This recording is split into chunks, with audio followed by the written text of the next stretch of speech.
في العتمة يبكي الشعاع، في العتمة ناس تبكي من شدة الأوجاع، تسمع قليلها يفوت يرعد في شارع حزين أو في شجرة توت. في العتمة حب الشعر ذكرت المعنى صغير الألم، تدمي شجون الورق أكتب في قلب الألم، دي صفحة بيضة ولادي خفقت علم، بين السطور الوطن بشوفه يتبدى، قل لو نسيم بحري وغلة، هامت مسلة مصلى نوارس بحر ظلة، ضحكة لابن الصغير ورشفة بتقولة، ده حلمي ضرني وفلت زي العيار ما انضرب لكنه فجل الصداع، ساب السطا والصوت وجدار لبيتنا اللي ضاع، بيتنا العتيق ابو عتبه من جرانيت، بيتنا اللي كان المبنى والحواديت الجده والعفاريت، ابو سور نعدي بجسدنا ناكين منه وغيرنا ما يعديه، من يوم ما باع والد الاغراض صار غصه جوه القلب رغم الحنين،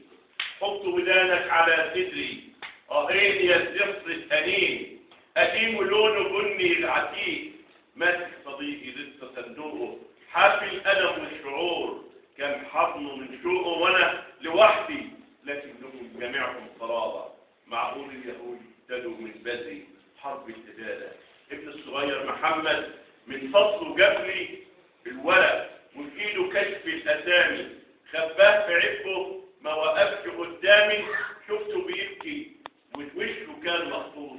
ولما خرج الضيوف